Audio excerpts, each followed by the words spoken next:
if I asked you what your greatest fear is, what your deepest fear is, there's a good chance that it would be something like heights or skydiving or drowning in the ocean or sharks, snakes, spiders, whatever death implying fear. And I think death is externally probably the greatest fear that it comes to mind to all of us. But I want to talk about the fear of rejection and why I think that's unanimously the deepest fear intrinsically among humans at this point. Is we're afraid of being seen truly and then being rejected. So to compensate for that, we project a persona that we identify with, which is kind of born out of the internet, because that is the tool of the internet to present yourself online as some sort of avatar persona. And while that's useful on the internet for the most part, it has become a daily 24/7 thing where I think, in my opinion, because of all of the diversity and division and fear-mongering to a degree online, we're all kind of afraid of each other for no reason. The verbiage that's used in the media outlets, like extremism and danger and criminals and far-leaning this and the associations that they present with people that differ from us is very is very dividing, and it creates this outside of the internet division where even if we're not being hostile to each other, we don't trust each other for fear of dangerous criminals or extremists or you name it. And yes, there are criminals, they exist. Thieves exist more than anything else because the system has failed a lot of people, and a lot of people, their life circumstances have forced them into situations that are not ideal. But I would argue that the mass distrust for our neighbors is completely out of hand. I mean, every single house has a camera and a security alarm and a gate and like 4 locks on a door, and it's getting to the point where, and I understand theft of like packages and things like that and keeping your house secure, don't get me wrong, but the underlying message of that has blown to a proportion of mistrusting by default. That's what I really want to get at, is the social implications of distrust, because you go out anywhere and you're closed off. You're closed off. Your true self is closed off, I should say, and your persona is projected in order to protect you physically and mentally, especially emotionally. I mean, so, it's understandable, but it also creates this huge epidemic of loneliness that we're seeing. Not only because of the internet and the hate that's going around on the internet, but because of all of this, we don't open up in real life. At least not until we've been around somebody for months, if not a year, in a job or a school or some sort of program. You are not exposed to people, like truly exposed. Like, you don't get to meet people, your soul to their soul kind of thing.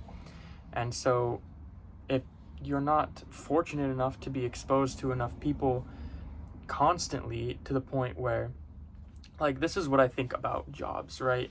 Or anywhere where you're constantly exposed to people, we all have this projection and the security blanket, so to speak. And over time, when we're around the same people every day or more close enough, we chip away at that projection. And eventually, over the course of however long you need, you learn, okay, this person has been around me and is continuing to accept my projection for this long.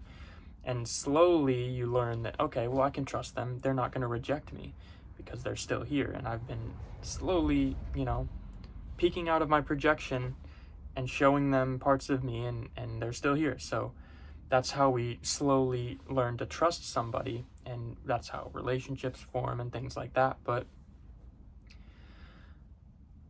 my argument is, why do we have to go through this uncomfortable, annoying, small talky period just to open up?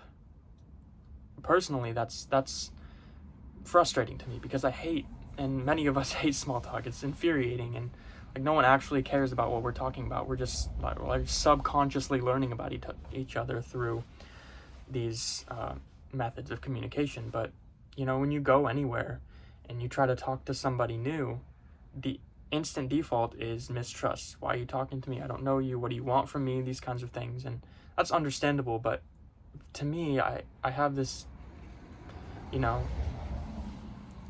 have you ever met somebody that was really kind for no reason? Or if you've, like, the other day, there was a guitar player out in front of the store, and I left the store and I gave him some money because it was Christmas and I had extra money, and I thought, you know what?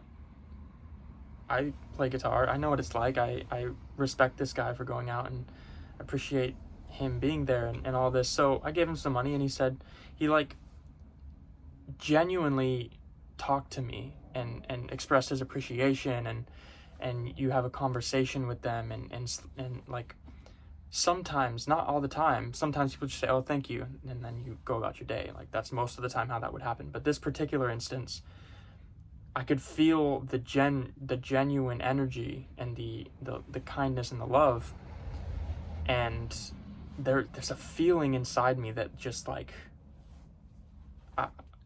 it's unexplainable. It's actual like connection with people, that, especially strangers, there's something about connecting truly with a stranger that we're all missing out on. And I've felt this before. This isn't the first time I felt that.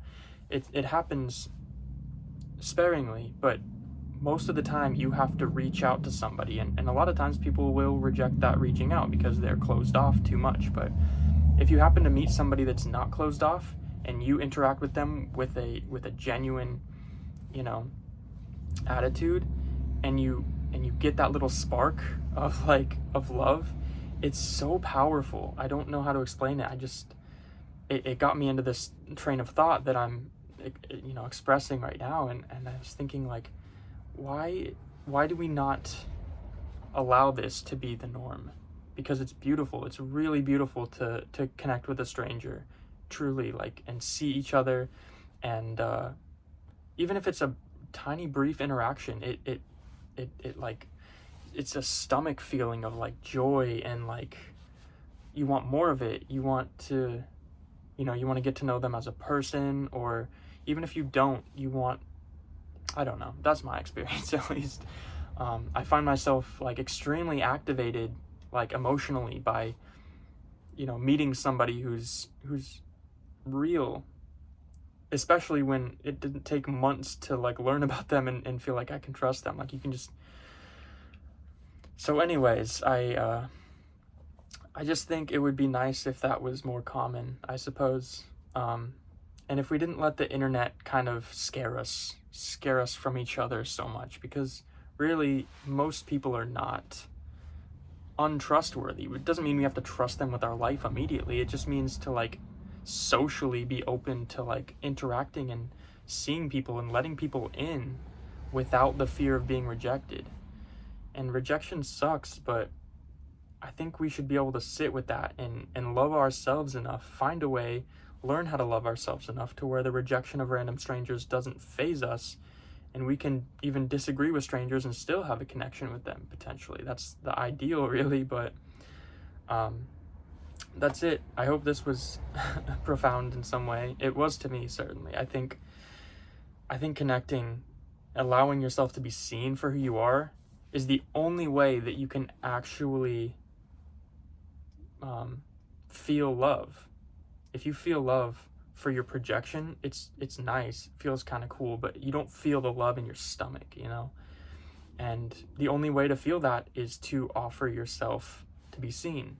If you're always closed off, you're never going to experience that. you have to take the chance of being seen in order to be loved. So, that being said, thanks for watching. I hope I lit a fire, at least to compliment somebody today, or, you know, send a bit of love to somebody, even if it's a text. We're all lonely, I think, at this point. Like, life is kind of, it's winter too, you know. So anyways, thanks for watching. I appreciate you, and hope to see you next time.